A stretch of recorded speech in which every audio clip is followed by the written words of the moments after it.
Estimados estudiantes de tercero de secundaria, le doy la más cordial bienvenida a su clase a distancia de Ciencias de la Naturaleza. Yo soy tu maestra, Sara Lorenzo, quien te acompaña en este proceso de enseñanza y aprendizaje, esperando que te encuentres bien junto a tus familiares y que la paz de Dios, que sobrepasa todo entendimiento, guarde tu corazón y tus pensamientos en Cristo Jesús. Hola neurona, ¿estás lista para nuestro resumen del día de hoy? Hola maestra, sí, estoy más que lista. ¡Qué bueno! Antes de iniciar, como de costumbre, vamos a prestar atención a una información muy importante. Tú lo sabes, y yo también. Son muchas las cosas que tocamos cada día que están cargados de microbios y otras microbacterias. Tu teléfono móvil, el dinero, y por consiguiente los monederos, el control remoto de la televisión, el carrito de compras del supermercado, la esponja de lavar los platos, el interruptor de la luz, las llaves del carro, el volante, los puños de la bicicleta, los pasamanos de las escaleras, los paneles de control de los ascensores, espejuelos, llavines o cerraduras, lavadoras, dispensadores de jabón, bolígrafos, las mascotas y muchísimas otras cosas más. Todos contienen un gran número de virus, bacterias, hongos y parásitos. Y entonces, ¿qué puedo hacer? Sencillo, lávate bien las manos por un espacio no menor de 20 segundos y esto puede eliminar alrededor del 90% de microorganismos perjudiciales para la salud. Tú lo sabes y yo también. Cuidemos nuestra salud y la de nuestros seres queridos. Recuerda que el tiempo para disfrutar en multitudes sin limitaciones como las actuales, volverá y será mucho más rápido a medida que nos comprometamos con la promoción de la salud individual y colectiva.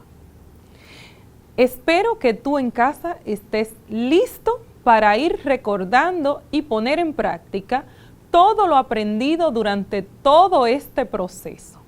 Hoy repasaremos los contenidos relacionados con el átomo, la materia y sus propiedades, además de los estados de agregación de la materia. A ver, neurona, ¿recuerdas qué es el átomo? Por supuesto que sí. Un átomo es la unidad de partículas más pequeña existente como sustancia simple, pudiendo intervenir en una combinación química. También podemos decir que es la unidad mínima de la materia de la que se componen los sólidos, líquidos y gases. Los átomos se agrupan pudiendo ser del mismo tipo o de diferentes, para formar moléculas, las cuales a su vez constituyen la materia de la que están compuestos los cuerpos que existen. Excelente definición, neurona. Espero que ustedes en sus hogares también recuerden algunos de los contenidos trabajados en las clases anteriores. Y en caso de que hayas olvidado alguno, para eso estamos aquí el día de hoy, para recordar, repasar y retroalimentar a fin de fijar los conocimientos y que se conviertan en aprendizajes significativos. Desde la antigüedad, el ser humano se ha cuestionado de qué estaba hecha la materia. Unos 400 años antes de Cristo, el filósofo griego Demócrito consideró que la materia estaba constituida por pequeñísimas partículas que no podían ser divididas en otras más pequeñas. Por ello, llamó a estas partículas átomos, que en griego quiere decir indivisible. Demócrito atribuyó a los átomos las cualidades de ser eternos, inmutables e indivisibles. Sin embargo, las ideas de Demócrito sobre la materia no fueron aceptadas por los filósofos de su época y tuvieron que transcurrir cerca de 2200 años para que la idea de los átomos fuera tomada de nuevo en consideración, surgiendo así la teoría atómica, la cual nos repite constantemente que el átomo es la unidad básica de la materia. Pero ¿te has puesto a pensar alguna vez si algo tan pequeño puede ser dividido? ¿O qué hay en el interior de un átomo? Pues te comento que a finales del siglo XIX y a principios del siglo XX, los científicos, junto a sus originales e innovadores experimentos, y gracias al avance de la tecnología, han ampliado enormemente nuestros conocimientos acerca de la estructura interna del átomo. Los científicos explican esta estructura recurriendo a representaciones imaginarias a las cuales denominaron modelos atómicos. En conclusión, entonces, se puede definir el átomo como una estructura tan infinitamente pequeña que si pudiéramos reducirnos a su tamaño, todos los habitantes del planeta cabríamos en la cabeza de un alfiler. Para estudiar entonces la estructura del átomo, debemos saber que esta unidad básica de la materia está formada a su vez por partículas fundamentales o subatómicas. Como podemos ver en esta imagen, en el centro del átomo se encuentra el núcleo y allí podemos encontrar los protones y los neutrones. Y es donde está ubicada toda la masa del átomo, que ocupa menos de las 10 millonésimas partes de su volumen, mientras que el resto se encuentra vacío, pero no todo lo demás está vacío. Alrededor del núcleo se encuentra la corteza, donde los electrones, que contienen una masa 2000 veces menor que la de los protones o neutrones, se mueven girando atraídos por el núcleo. El descubrimiento de estas partículas fundamentales o partículas subatómicas, los protones que tienen carga positiva, los electrones que contienen carga eléctrica negativa y los neutrones que no poseen carga eléctrica, el descubrimiento de estas, además su comportamiento, permitieron ir construyendo los diferentes modelos atómicos que desarrollaron los científicos a finales del siglo XIX y a principios del siglo XX, como dijimos a continuación. Y estos modelos atómicos sirvieron como base para establecer la teoría atómica actual. Entonces, podemos decir que el átomo forma la materia. El término materia se refiere a todo aquello que ocupa un lugar en el espacio, es decir, que tiene volumen y que además posee masa y densidad. Por ejemplo, el universo, una flor, nuestro cuerpo, un escritorio, en fin, todo lo que nos rodea es considerado materia. Y esta materia está compuesta por elementos y en los organismos vivos, estos elementos son básicamente el oxígeno, el carbono, el hidrógeno y el nitrógeno, que en su conjunto forman alrededor del 96% del cuerpo humano. Veamos ahora cómo se clasifica la materia. Adelante. La materia se clasifica en sustancias puras y las mezclas. Las sustancias puras son aquellas que no pueden separarse en otras sustancias, utilizando procedimientos físicos, y las mezclas, aquellas formadas por dos o más sustancias combinadas en cualquier proporción. Las sustancias puras, a su vez, pueden dividirse en sustancias simples y compuestas. Las simples, como por ejemplo el hidrógeno, oxígeno, cobre, entre otros, y son aquellas formadas por un único elemento químico.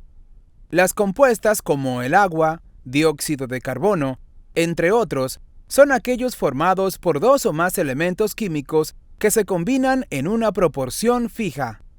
De igual forma, las mezclas se dividen en homogéneas y heterogéneas. Las homogéneas están formadas por más de una sustancia, unidas uniformemente, de manera tal que no se distinguen sus componentes, por ejemplo, el agua de mar. En cambio, las mezclas heterogéneas pueden diferenciarse fácilmente las sustancias que lo componen. Por ejemplo, al mezclar el agua y el aceite. La materia presenta a su vez características que permiten diferenciar unos materiales de otros. Pueden ser físicas o químicas. Excelente clasificación. ¿Qué te parece, neurona, si hablando de clasificación, tú me ayudas entonces a clasificar las siguientes sustancias en sustancias puras o mezclas? De acuerdo, maestra Sara. Veamos. Una batida de lechosa. Es una mezcla. Excelente. El hierro. Sustancia pura. Así es. El agua. Sustancia pura. Excelente. El ferroníquel. Mezcla. El aire. Es una mezcla. Muy bien. El azúcar. Sustancia pura. El pan. Es una mezcla, maestra. Excelente. El perfume. Mezcla. ¿Y el diamante, neurona? Sustancia pura. Muy bien. La tuna en aceite. Es una mezcla. Excelente. El enjuague bucal. También es una mezcla. Y en el caso del alcohol. Sustancia pura. Por último, la leche con cereal. Definitivamente es una mezcla. Excelente. Ahora quiero que clasifiques las mezclas anteriores, los que sean mezclas de esos que mencionamos, que los clasifiques en homogéneas o heterogéneas. ¿Cómo lo harías? De la siguiente manera. Homogéneas. Batida de lechosa, perfume, enjuague bucal, aire, pan y ferroníquel. Heterogéneas. Cereal con leche y tuna en aceite. Excelente, neurona. Qué bueno es poder recordar. A continuación, quiero saber qué traen nuestros estudiantes el día de hoy. Maestra, en el día de hoy haremos una conexión especial con un estudiante. De inmediato conectamos. Hola, profesora Sara. Hola, neurona. Mi nombre es Ámbar de los Santos del Oficializado San Rafael en San Cristóbal y me gustaría aportar algunos de los conocimientos que pude adquirir en todo el desarrollo de su clase. Por supuesto que sí. Vamos a iniciar de inmediato con nuestro querido estudiante. Adelante. La materia puede encontrarse en diferentes estados dentro de nuestro planeta, líquido, sólido y gaseoso. Fuera de la Tierra existe un cuarto estado conocido como plasma, que abunda en lugares como el Sol y las estrellas. En lo que se refiere al estado líquido, podemos decir que los elementos que están compuestos por esta materia no tienen una forma específica, sino que adoptan la del recipiente dentro del cual se encuentran. Esto se debe a la fuerza de cohesión entre las moléculas que componen esta sustancia. Este estado es el que menos abunda en su forma natural, ya que solo está presente en el agua, el petróleo y el mercurio. Por otra parte, el estado sólido tiene forma y volumen. Estas cualidades se modifican cuando los elementos están sujetos a cambios de presión o temperatura. Los gases no tienen ni forma ni volumen. Tienen las características necesarias que se mezclan cuando se ponen en contacto. Para medir sus cantidades y propiedades debe estudiarse su temperatura, presión y volumen. Ahora pasamos con el plasma. El plasma es un estado parecido al gas, pero compuesto por átomos ionizados, donde los electrones circulan libremente. Ahora bien, modificando las condiciones de temperatura y presión, se pueden transformar el estado de agregación de una sustancia, pero sus propiedades químicas seguirán siendo las mismas. Por ejemplo, podemos hervir agua para hacerla pasar del estado líquido al gaseoso, pero el vapor de agua resultante seguirá estando compuesto por moléculas de agua. Los procedimientos de transformación de las fases de la materia suelen ser reversibles y los más conocidos son los siguientes. Vaporización. Es el proceso mediante el cual un líquido se transforma en gas. Condensación.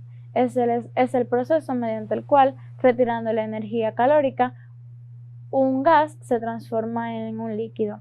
Solidificación. Es el proceso mediante el cual puede transformarse un líquido en un sólido. Ahora pasamos con el siguiente, que sería la fusión. Es el proceso mediante el cual un sólido puede transformarse en un líquido.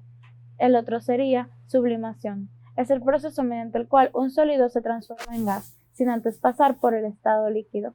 Sublimación inversa. Es el proceso mediante el cual un gas se transforma en sólido, sin antes pasar por el estado líquido. Ionización. Es el paso del estado de gaseoso a plasma. Desionización. Es el proceso a través del cual la materia puede pasar del estado plasmático a gaseoso. Hasta aquí mi exposición. Muy bien.